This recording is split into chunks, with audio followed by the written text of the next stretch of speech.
各位唔好以為我喺香港嘅維多利亞公園啊，呢度係港口鎮嘅保利國際裏面嘅園林花園，都幾靚啊！中意嘛？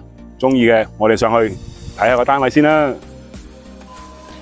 今日嚟到港口鎮嘅保利國際，睇一間幾有特色嘅單位，1500尺度啦。唔講咁多，睇樓先啦。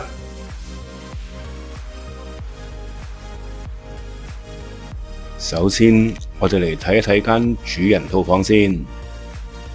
套房裏面擺一張1.8米，即係6尺闊嘅床，都仲可以做到3邊落床，再加多個衣櫃，都仲綽綽有餘。套房嘅洗手間做咗3段式嘅乾濕分離，非常之寬敞實用。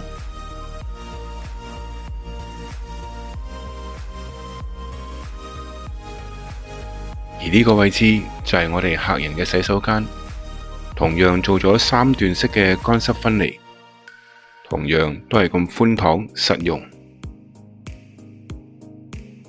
呢度係一間多用途房，我嚟做書房、麻雀房，定抑或聽 Hi-Fi 睇電影嘅娛樂室呢？由你決定啦。過嚟就見到第一間客房。同樣擺一張6尺闊嘅床，都做到3邊落床，仲可以有位做埋套衣櫃，好闊落㗎。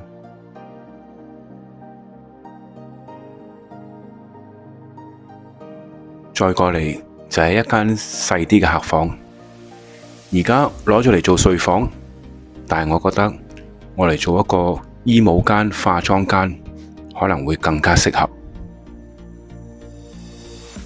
睇完幾間房，梗係要出去睇埋個好舒服嘅大廳啦。大門入嚟就係一個咁大嘅玄關位，一邊做鞋櫃、雜物櫃，而另一邊做返個全身鏡就最 fit 啦。經過闊大嘅玄關入到嚟，就係我哋真正嘅客飯廳。喺飯廳呢一邊，喺對流窗嘅旁邊擺返張6至8人嘅餐台。空間感都非常之足夠。轉返過嚟就係我哋寬敞嘅客廳，究竟擺100寸嘅電視定抑或投射嘅熒幕，由你決定啦。經過客廳就去到我哋面向東南嘅休閒露台。雖然呢度只係3樓，但係望出去嘅係一片內園嘅椰林樹影嘅景致，非常之寧靜優美。我哋嚟個 close up。睇一睇啊！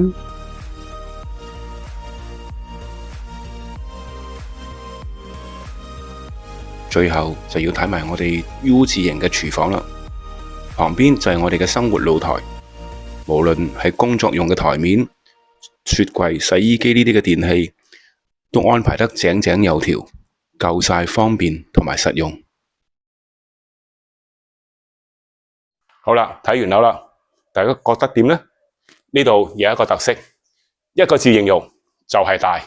1500尺嘅單位，總共有4間房，一個主人套房。